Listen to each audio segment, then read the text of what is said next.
Silvermine, Norotan, and Rippewam rivers again in the spring. And we're trying to encourage them to add 5 Mile onto the list. And one additional point, Harbor Watch is going to give us a steer towards an organization that can test water for things other than E. coli and oxygenation, but can test for levels of pesticide and nitrates and things like that in the water supply. So we may be working to get a little more data there. On point C, I think Mark Robbins is on right now. Mark, would you like to talk a little bit about the solar program and how it's running?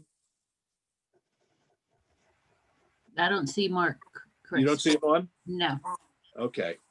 All right. He had mentioned he would join, but if he hasn't, he did send me an update, which shows the seasonality. Of course, the solar generation is coming off peak as we head into October, but the overall production numbers look pretty good. And, there's both a dollar savings and a carbon savings. So it's a win-win program. We will publish that information on the Conservation Commission website. On the point D, right now, there's an overall concept called complete streets, which is really something that would be added into the POCD in terms of connectivity and pedestrian and bike-friendly transport. But in particular, the Sustainable CT team would like to talk about pursuing the crosswalk on Oanoke to complete the internal Greenlink loop. And I guess, Robin, if you're on and not muted, would you just talk about that a little bit? Because I think that is something that the Conservation Commission can help with. So what it is we still have money left over for Sustainable Connecticut. And if we were to put the crosswalk in, we could use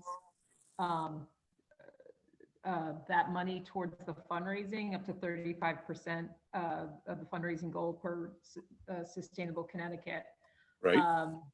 So we can get that money matched. What I've been told is that crosswalk did not go in because of the state traffic study.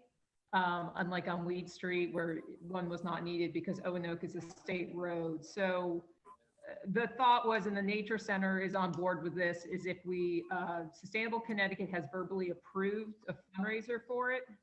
So they will match. There's currently one crosswalk going in somewhere in Connecticut, I forget which town, and it was about $16,000, and they did the $8,000 match for that. So the last I heard from Tiger, and this was a while ago, it was going to be $17,000 to put the crosswalk in with the flashing lights like the ones on Wheat Street. Right. So yeah, I just need to get the numbers from Tiger, and if Department of Public Works wants to do it, but we can go ahead because we had looked at a swap shop to use some of that money, but Sustainable Connecticut has asked us to wait on that until we're in a post-COVID world. So Right. I think it's a good way. We can use this. It will go towards our next Sustainable Connecticut's certification process. And it's a good way to use money that's there for Sustainable Connecticut projects that we get matched. Great. And it also ties a little bit of a ribbon on the internal Greenlink and, improves connectivity to the Nature Center and all the way over to Irwin. So do we need to, does the police department need to weigh in on this as well, or does Tiger manage that aspect? I'll ask Tiger, hopefully hear back. You can't vote on anything right now, so. Right.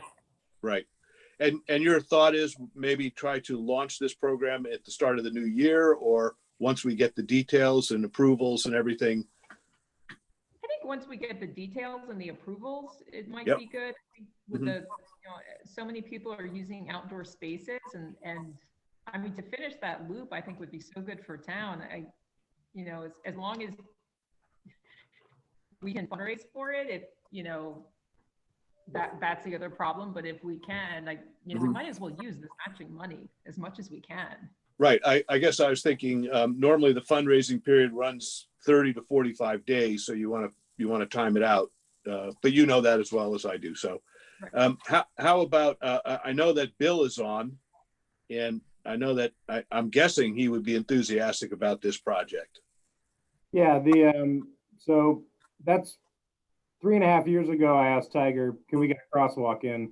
And so he's been going through the process, and it just is always cost prohibitive. So if this is what it takes to get that, Nature Center is very much on board. The sidewalk is on the other side of the street, and to get to the Nature Center trail, you just have to book it across the street. And I mean, we get plenty of people every day who do that. I think a crosswalk would make more sense than people with their kids and strollers just running real fast. Got it.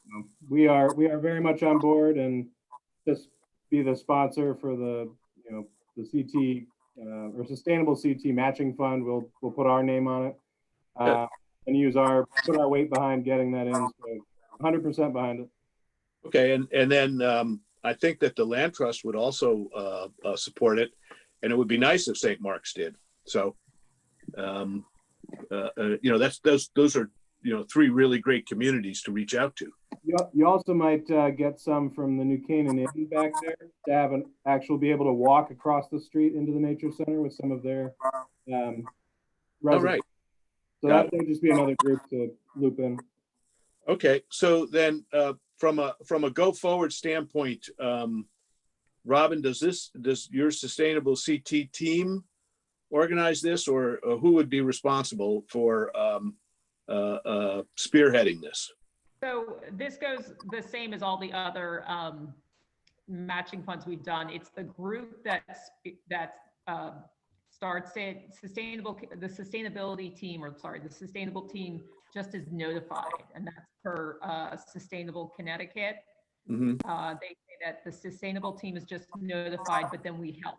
So Planet New Canaan wasn't interested in this project, but I've already told Bill that I would help with the Nature Center and anyone else who wants to do it to get this done. And I've reached out to St. Mark's. They just have some questions, and I'll be emailing George Wright a little later. Okay, and the numbers from Tiger. Right, and I have to say, our experience with the Patronicity website, it works really well. It's very simple. It's a great system. And then the only issue you'd have is you'd have to designate who is the receiving organization. Is it the Nature Center? Because I don't know if would it be the Nature Center is the 501c3 receiver. Well, the Patronicity itself is the 501c3. Actually, no, Patronicity is the pass-through organization. Pass-through, but it's Sustainable Connecticut, isn't it? That they're the nonprofit? Well, on the way it worked on the pollinator pathway was Patronicity is the pass-through organization. The Friends of Bristow, which is a New Canaan Community Foundation designated fund, was the receiving entity. And therefore. Yeah, I don't think it matters on this, but I know that talking with Abe at Sustainable Connecticut, you can have groups that are not nonprofits, and still your donation through Patronicity is tax deductible. Okay, so there's good. Something there, but it would probably be easiest if it were the Nature Center, and then they give it to Tiger into a restricted fund for the crosswalk. Right, which is what just happened recently with the pollinator pathway. We sent over the $20,000 to Tiger. And that's not, I mean, we do projects like that a lot here. So anytime we're paying for it and town is managing it, we just cut the check to them. So got it. Good. So that's great. That's great. So okay. So we'll keep posted, and whatever we can do to help or market would be helpful. And I can certainly help on the Land Trust side. I think we can't do it tonight because it's not quorum and voting, but I think what Robin at least was talking with me is that there's actual Conservation Commission money that they would vote on to actually put towards this project to jumpstart it. So I think that'll be the formal ask at the next meeting that has quorum, is because we can have up to 35% of the project be from one group. So I think that'll be what the ask will be. And I think if everyone has their brain around that going into the meeting, and then we can ask questions, then, then it can be expedited at the next meeting. That'd be great. Or, I mean, yes or no, whatever the answer is, but, Yeah, I think that that's very possible, particularly if it facilitates the deal. And clearly, this budget line was set up to support sustainable CT initiatives to help jumpstart them. So it'll work, and it either serves as an initiator or a complete backstop to your fundraising effort. So I do want to add that this has been verbally approved by Sustainable Connecticut. I gave them a ballpark, but I don't have numbers yet. So once I get Yeah. numbers, then we can send it in. yeah, I think that they're sensing a good track record here between the first two projects, that they kind of like what they're seeing. So, okay, thank you for that. I think, Robin, you might want to stay on and just discuss the transfer station and the food scraps program, and give a sense of when that's now up and running. Yeah, that started on Tuesday, it went in. So it's up and running right now. A press release is going out. Beth Sanford has sent out a press release today. So that should be going out. We'll still be doing education on it, but it's up and running. We actually have the money for the pilot year. Planet New Canaan has, so we just need to reach out to get in touch with Tiger to give the money to Department of Public Works. Okay. But otherwise, it's all set and running. All right. So start saving my coffee grounds and food scraps. Yeah, and then drop them off at the transfer station. Just read the Okay. sign of what goes in and what doesn't. All right. You got it. Great news. And, we might mention that we did have a tour of the transfer station. There are still a lot of questions there between locating a potential swap shop, the issue of the salt cellar, the question of the top of the so-called park above the capped garbage heap. And now we know that there's a new unit going in for the staff.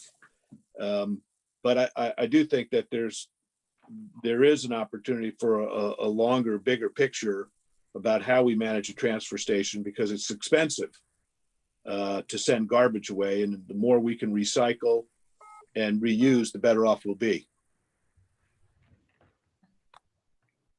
Sorry, I got interrupted by a call there.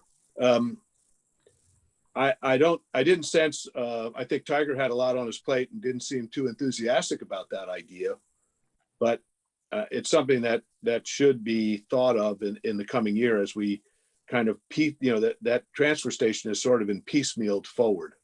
And there might be a more creative way to think about the 29 acres in total. That's just a commentary, no action required.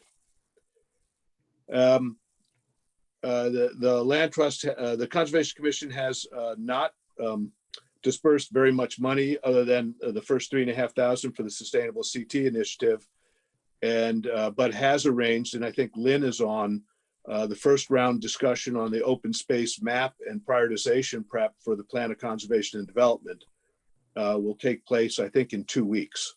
So there will be a meeting there.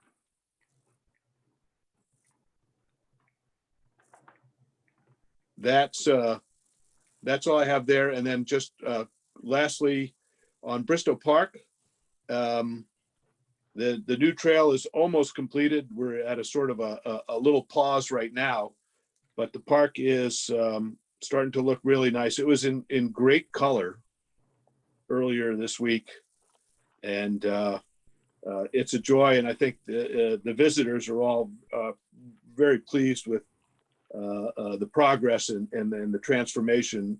And a lot of people in the neighborhood have kind of sent notes and mentioned how happy they are. On the pollinator pathway part, we're about to, we've transferred the funds to Tiger, and we're about to organize a bid package to work on the installation. There are a host Bristol of, looked nice with all the new bridges in. yeah, the new railing looks great. That, you know, what makes Bristow so unique is that stream crossing through the middle of it and makes it so. Mhm. And it is a pretty, that bridge crossing is a very pretty one, and as is the little one across the stream that feeds the pond. So I can't tell you how pleasing it is to see all that when you start to see the final pieces fall into place. There's a And the bunch of other, flagging underneath the bench at the little pond, that's pretty cute. that's pretty cute. It's a nice pad to be able to get out there. And I think that when they compact that top coat, it'll be almost wheelchair accessible. You'll be able to roll over there. And well, hopefully there'll be like a wider wheelchair, but for carriages and people to come and sit, it'll be lovely. And to enhance it, we're going to be installing 5 large capacity bird feeders throughout the park, as well as about 15 different birdhouses that Audubon, Connecticut is helping us select in place. So we're working at making it a destination, as well as a peaceful respite in the middle of town. You had some small feathered customers who were unhappy. Some, but yeah, but if you feed them, they're happy. Well, you know, Yeah. we were walking in there with a bunch of people, and there's a barred owl just sitting up at the tree watching us, and you know, you just catch, particularly when you go out with when you're out with a knowledgeable birder, it's incredibly fun. So Who cooks for you? yeah, that's it. I guess the next discussion, and it's good to have many of you on, relates to a letter we received from the Land Trust, and it refers to a Connecticut statute which points out that there's a municipal option to abate real or personal property taxes paid by a nonprofit land conservation organization. I mean, the statute is literally written to support land conservation organizations and land trusts. And it says any municipality may, upon approval by its legislative body, meaning the town council, abate the real or personal property taxes due for any portion of a tax year or the interest or delinquent taxes with respect to any tax paid by a nonprofit land conservation organization. And that, you know, and that's important because in the past 5 years, the Land Trust has paid over $63,000 in real estate taxes because of the arrearage method. And when you consider the Land Trust is raising money at $50 a family or $100 a family, it's a huge, not only is it a huge expense from stewardship and other activities, but it's actually now created a hurdle to open space gifts, because we're not in a position to receive a gift unless someone says, hey, I'd like to give you 2 acres. And then we say, well, that's great, but can you give us another $15,000 on top of that so that we can cover your taxes? And it's the equivalent of looking a gift horse in the mouth. And if we could get that support from the town council to get that tax abatement, it would be a great boon. And I know it would have accelerated 3 projects that fell off the table because of that one hurdle. So the letter, I can make the letter from the Land Trust available to you and the data. I think they'll send it in, but our hope is that we can't make the motion today because we don't have quorum. But my hope was that the Conservation Commission would discuss it, and then we would make a motion to request the town council take this up for a vote. I would totally support that. Is it the town council that is the decision maker on this? My reading shows it's the legislative body. So it doesn't have to be Board of Finance. It doesn't have to be planning and zoning. It's the legislative body that can abate the real estate taxes. Yeah, it makes a lot of sense because, you know, what was it this past year? It's like 23,000 or something like that. Whatever it was, it's not much in the grand scheme of things for the town's budget, but it's actually huge for the Land Trust budget. So I support it. Great. I appreciate that. And what you have to understand is that these deals are sort of like once in a family's lifetime kind of deals. In other words, it happens at a point of transition. I'm thinking of staying, I'm thinking of going, I'm thinking of selling, or thinking of buying. Would you accept, that now's the time I can make this move? And if you miss that window, it's gone for another, it could be gone forever, or it's gone until the next transition opportunity occurs. So That's a really good point. we will certainly discuss it in our next meeting and make a motion and hope that the town council can take this matter up and support the preservation of open space, even small half acres, 1 acres, 2 acres, or adjoining properties are incredibly valuable as there's less and less of them. Yep. That's the points I wanted to raise. And I'll also say the Conservation Commission was corresponding with CT Deep regarding the Groups Dam wall and berm project. And we're still awaiting word on what the outcome is from the Land Trust and from Deep. So Okay. in a nutshell, that's our discussion. We have no points no motions can be made or raised, and we will work out a full agenda come December. Sounds good. Sounds good? Yep. Okay. Thank Yeah, you all yeah. for attending. Yeah, Pardon? we can't make a motion to adjourn, so we'll just adjourn, I guess. So unless people want to talk about some other things or don't have something else to do,